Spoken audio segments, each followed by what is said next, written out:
नमस्कार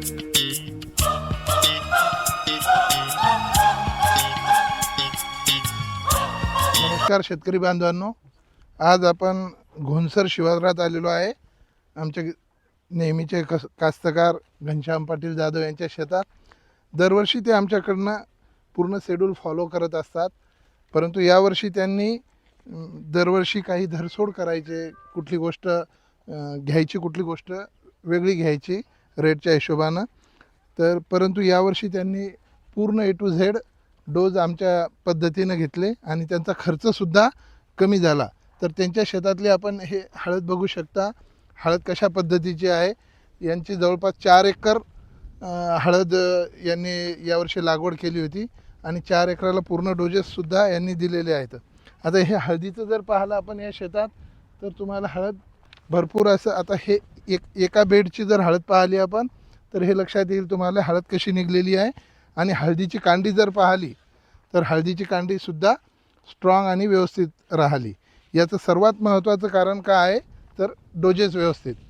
तत्पूर्वी आपण त्यांच्याकडनं त्यांचा परिचय जाणून घेऊया आणि त्यांचं म्हणणं काय आहे शॉर्टमध्ये ऐकू. आपला परिचय काय?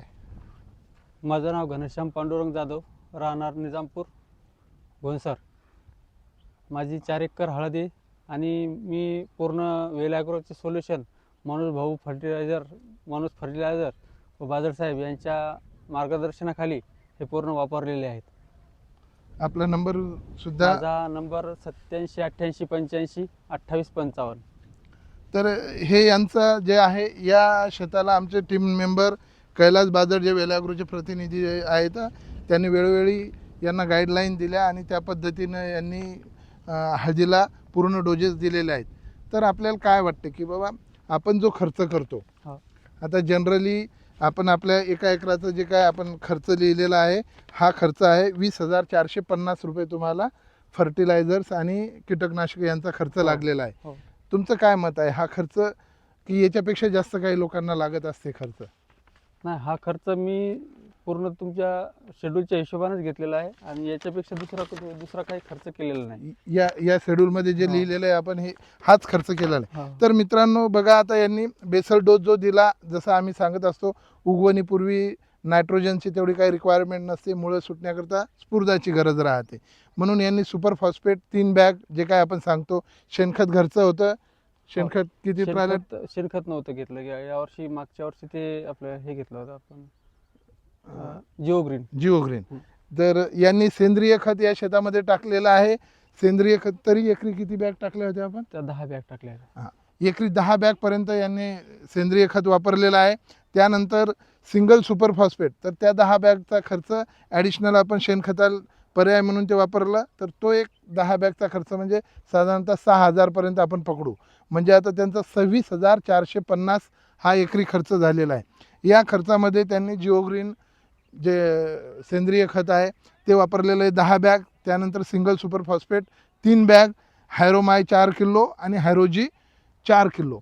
तर हे जे आहे हे जवळपास त्यांचं 3300 अधिक 6,000 म्हणजे 9,300 रुपयाचा हा त्यांचा पहिला बेसल डोस झालेला आहे.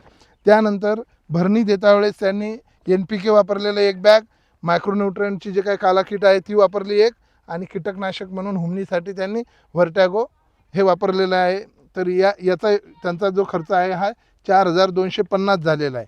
त्यानंतरची त्यांनी जी पहिली ड्रिचिंग दिलेली आहे, त्या ड्रिचिंगमध्ये त्यांनी विवा 1 लिटर वापरलेला आहे, फेरलिन त्यांनी अर्धा किलो वापरलेला आहे, मास्टर 20-20 जे आहे ते 5 किलो वापरलेलं आहे.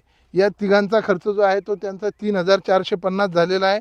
त्यानंतरची ड्रिचिंग मास्टर 13-40-13 आणि टलेटे हे 2,200 रुपये खर्च झालेला आहे. तिसरी त्यानंतरची ड्रिचिंग जी वापरली त्यांनी 0-37-37 आणि हायरोयल, याचा खर्च त्यांचा 3,700 रुपये. त्यानंतरची ड्रिचिंग कॅल्बेटसी बोरो प्लस 1,500 रुपये. शेवटची ड्रिचिंग त्यांनी KMS केली 1,200 रुपये. आणि एक फवारा थोडंसं करप्याच्या भीतीपायी त्यांनी मारलेला आहे. त्यामध्ये कीटकनाशक आणि मेगाफॉल मायक्रोन्यूट्रन असं कॉम्बिनेशन घेतलं, एक बुरशीनाशक 1,450. असा पूर्ण खर्च यांचा 26,450 एका एकराला झाला. त्यात शेणखत नसल्यामुळं आपल्याला सेंद्रिय खत टाकावं लागलं, त्याचासुद्धा आपण याच्यात ॲड खर्च केला. तर या खर्चामध्ये आता तुम्हाला साधारणतः तुम्ही ते जे शेत आहे पलीकडचं, त्या शेतामधली तुम्ही हळद जमा करून गंजी लावली. हो हो. तर किती एकराचा आहे तो पट्टा? हा पूर्ण माझं 4.5 एकर 5 गुंठे भर. नाही, जो आपण वेचली समजा, आता हो. तुम्हाला अंदाजी एका एकरात किती ट्रायल्या निघल्या हे एकरी विचारायचं 5 आपल्याला. ट्रॉल्या एकरी 5 ट्रायल्या काय हो. निघली? कांडी. कांडी. हो. आणि गट्टू किती निघला? 2.5 पाऊण अडीच पावणे 3 अडीच पावणे 3. हं. तर ट्राली किती भरता तुम्ही शेंडी मारून. शेंडी मारून? हो हो. तर एका ट्रालीत तुमचा दरवर्षीचा काय अनुभव आहे? किती उतारा होते? 4-4.5 अंदाज निघाय पाहिजेत. 4-4.5 एका अन्नात 1.25 क्विंटल हो, निघते है ना. हो. तर साधारणतः 4.5 अन्न एका अन्नात 4.25 क्विंटल, सव्वा क्विंटल एका अन्नातून हळद तयार होते यांची उकडून. तर साधारणतः ते 5-5.5 पावणे 6 क्विंटल एका ट्रालीतनं हळद काढतात. 5 ट्राल्या त्यांची झाली कांडी, म्हणजे 5 ट्राल्या म्हणजे 6-5 30 क्विंटल कांडीतनं आपण गृहीत धरू. आणि गट्टू किती? 2 ट्राल्या. गट्टू 2 पावणे 3 ट्रॉल्या. पावणे 3 ट्राल्या. पावणे 3 ट्राल्या म्हणजे गट्टूची हळद आपण एका ट्रालीतनं 3 क्विंटलचं एक अपेक्षित धरू. आणि 3 क्विंटल म्हणजे पावणे 3 म्हणजे 3 दोन्ही 6 आणि ते एक साधारणतः 7.5-8 क्विंटल ती आणि 30 क्विंटल आपली कांडीची, अशी एकूण त्यांना जवळपास 38 क्विंटल पर एकर हळद व्हायला लागली. आणि त्यांचा अगेन्स्ट त्यांचा खर्च एकरी 26,450 मजुरी वेगळी. तर हा 26,450 हा न्यूट्रिशनचा खर्च आहे. यानंतर यांचा जो खर्च आहे बेणं घरचंच होतं, परंतु आपण बेण्याची जर किंमत लावली तर 10 क्विंटल बेणं लावलं. 10 क्विंटल बेणं हे साधारणतः रेट जो आहे तो 4,000चा रेट आपण गृहीत धरू पकडू आता या वर्षीच्या हिशोबानं. 4,000 म्हणजे 40,000चं बेणं झालं. 26 आणि 40 जवळपास 66,000 रुपये हा झाला. त्यानंतर उकडण्यासाठी साधारणतः एका कुकराला काय 300 मजूर रुपये. राहते? 300 रुपये 300 रुपये एका कुकराला, आधार. एका अन्नाले. हं. आणि एका ट्रॉलीत आपले किती अन्न निघायला लागले म्हणले? 4 ते 4.5. 4 ते 4.5.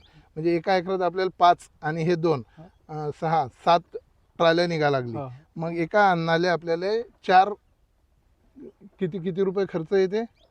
एका अन्नाला 300 रुपये खर्च येतो. 300 रुपये खर्च आणि 7 अन्न निघायला लागले हो. आपले. 7 21. हो.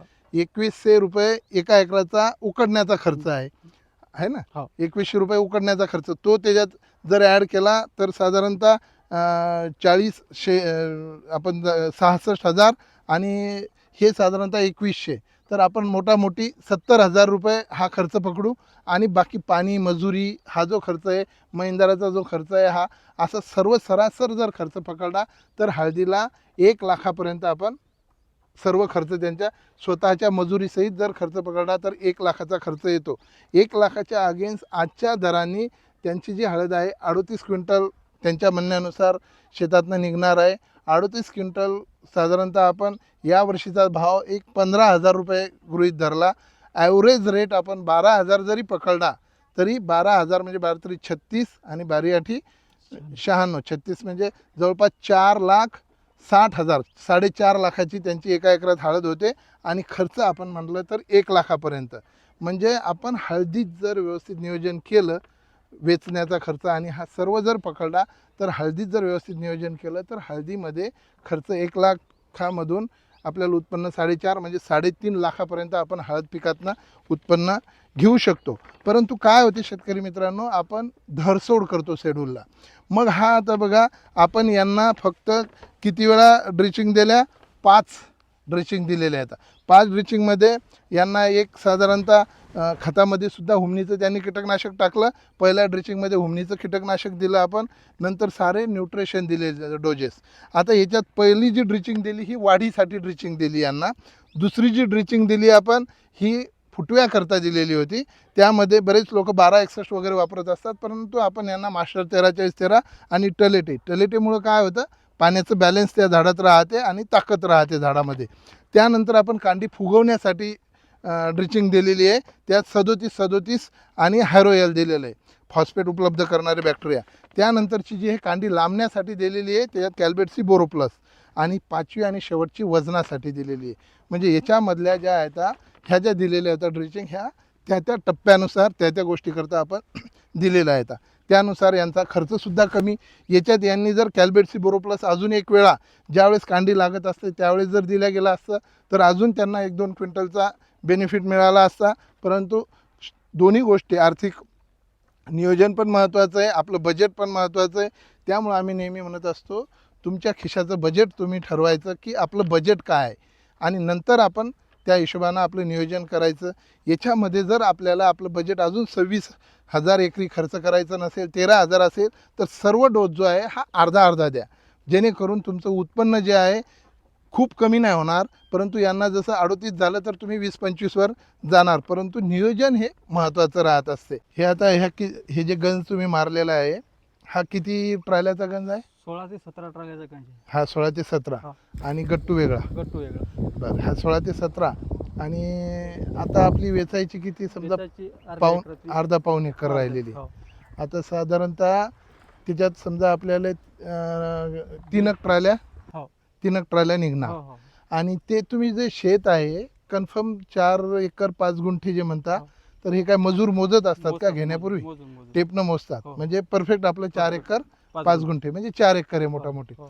4 एकर शेतामध्ये ह्या 17 आणि त्या 3 ट्राल्या, हो. म्हणजे आपलं जे काय पूर्ण गणित जे आहे 20 ट्राल्या कांड्याचं गणित आहे. आणि गट्टू जो आहे, हा बाजूला जो गट्टू टाकलेला आहे तुम्ही, तर हा गट्टू किती? गट्टू कमीत कमी 5, 3 आणि 2.5 आणि 2.5, 5, 6 ट्रॉले गट्टू आहे. 6 ट्राल्या हा गट्टू निघला. हो. आणि अजून याच्यात किती निघाल? याच्यात 2.5 ट्रॉले निघतात. 6 आणि 2 8 ट्राल्या गट्टू.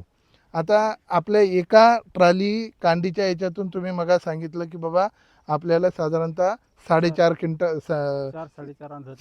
4-4.5 अंधन निघतात. मग 4-4.5 अंधन, एक अंधन आपलं 1.25 क्विंटलचंच राहते ना, म्हणजे साधारणतः एका ट्रालीतून आपण 6 क्विंटल हो. गृहीत धरलेलं आहे. आणि गट्टू किती निघत असते? गट्टू निघाल कमी राहते कमी ना ते. राहते. त्याच्या त्या मुळ्यामुळे ते थोडस हा. आदर बसते. मग एका ट्रालीच्या गट्टूचं अन्न पण जास्त निघतात अन्न की जास्त निघतात पण वजनाला कमी येते. वजनाला कमी? म्हणजे एका ट्रालीतून 2.5 क्विंटल हा. आपल्याला हळद मिळत. हो. साधारणतः गट्टूच्या एका ट्रालीतनं 2.5 क्विंटल हळद मिळत, तर ते 8 ट्राल्या, 8 दोन्ही 16, 16 आणि 4 20 क्विंटल झाले गट्टूची. आणि साधारणतः 20 ट्राल्या ह्या, तर बेसखं 12, म्हणजे साधारणतः याचं एका 6 12 म्हणजे 120 क्विंटल. हो. ही 120 पकडलं, 20 ते म्हणजे 140 क्विंटल आपण हळद 4 एकरात काढायला लागलो, हो. है ना. मग 4 एकरात 140 म्हणजे साधारणतः 35, जे काय आपण म्हणलं 35-38, तर नियर अबाउट आपण 35-38 जे काही शेतात आपण चर्चा केली, तर यांना 35 ते 38 क्विंटल पर एकर हळद होत आहे.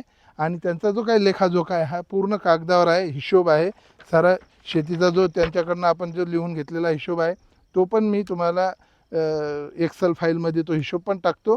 त्या हिशोबानं आपण हे 20,450 हा खर्च, आणि शेणखताला पर्याय सेंद्रिय खत वापरला त्याचा ॲडिशनल 6,000 रुपये खर्च, तर ह्या ज्या गोष्टी येतात ह्या 26,450. तर आपण जे नेहमी म्हणतो माती जिवंत तर शेतकरी निवांत, माती जिवंत राहण्याकरता त्यानं काळजी घेतली सेंद्रिय खताची. त्यामुळे त्याच्या जमिनीतले काही जीवाणू बॅक्टेरिया आहेत तर त्यांना ते खाद्य मिळालं, त्यामुळं जमिनीची सुपीकता वाढली. आणि ती सुपीकता वाढल्यानंतर जे काय आम्ही डोजेस दिले त्याचा त्यांना पुरेपूर फायदा मिळाला. आणि बऱ्यापैकी यावर्षी म्हणजे आम्ही साधारणतः जून जुलै महिन्यात, मे महिन्यातच मिटिंगमध्ये काही लोकांना सांगितलं होतं कंटिन्यू पावसामुळं, परंतु जून जुलै महिन्यात कन्फर्म सांगितलं होतं यावर्षी प्रत्येक गावातली जी हळद आहे ही 50% घटणार. त्या अशा वातावरणात यांनी हळद बऱ्यापैकी काढली. तर यांच्यासाठी प्लस पॉईंट एक राहिला की यांनी शेणखत नसल्यामुळे सेंद्रिय खत वापरलं. ज्यांच्याकडे शेणखत कचरा कुजलेला आहे त्यांनी ते वापरलं पाहिजे. दुसरी महत्त्वाची गोष्ट, जमिनीची योग्य निगा घेतली. जमीन हलकी असल्यामुळं पाण्याचा निचरा चांगला झाला. त्यांनी बेडसुद्धा चांगले केले आपण त्यांचा. तर धन्यवाद. मनोज जाधव, मनोज फर्टिलायझर.